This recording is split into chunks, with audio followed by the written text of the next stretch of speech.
Embaixador Timor-Leste by Emirado Árabes Unidos despende primeiro-ministro Sanana Guzmão, ao mesmo tempo apresenta assunto cooperação, nebe se estabelece o Emirados Árabes Unidos durante mandato.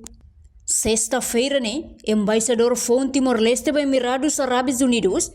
Rui Manuel Hanjam Hassor primeiro-ministro Kairala Sanana Guzmão e a Palácio Governo dele molok arranca bahalau missão e Emirados Árabes Unidos. E hamos assunto nebe embaixador Hanjam apresenta para primeiro-ministro mak acordo pendente com a dupla tributação nebe Timor-Leste implementa a nação Portugal no Emirados Árabes Unidos mos hakara katu implementa.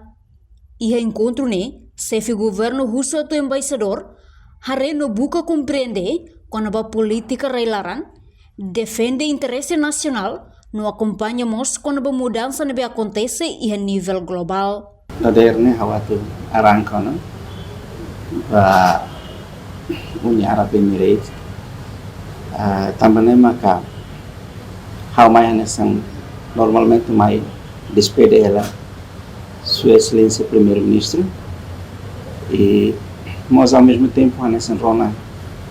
orientação por uma você Sua Excelência Primeiro-Ministro. O Primeiro-Ministro russo nessa embaixador foi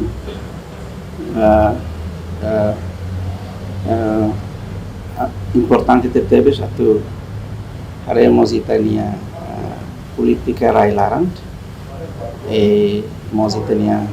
posição também se defende interesse nacionalmente e liliu nessa mudanças nebe acontece nessa tarefa vamos mudanças e a América e a país terceiro incluímos essas mudanças do presidente foi na América onde a política brasileira tem que ser acompanha e tare depois Sua Excelência Primeiro-Ministro nós russo hawatu hare fila falva follow up fila falva buat sebenarnya maka antes ia na Uni Arab Emirates ser na delegação mais para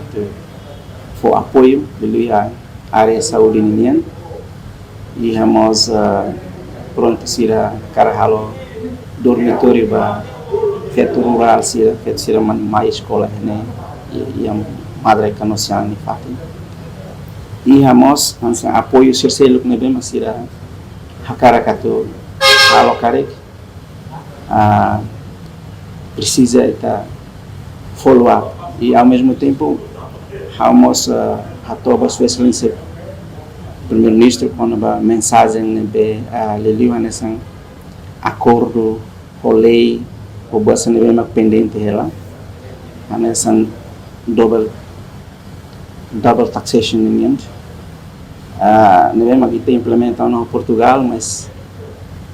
se Uni Arab Emirates musirmos hakarakatu implementa acordo depois mostra quando a lei de investimento proteção lei de investimento. Além de embaixador Mos hato agradece ba presidente República no primeiro-ministro no parte hotu nebe foona confiança bania hodi representa Estado Timor-Leste e Emirados Árabes Unidos. Reportagem Fifanya de Carvalho Imaculada Tefa Televisão Timor-Post. Janela informação ba emohoto atua tem informação atual dia kliu kita haluha haneham botão subscribe like halo comentário no fahe tutang ba media sosial hoto.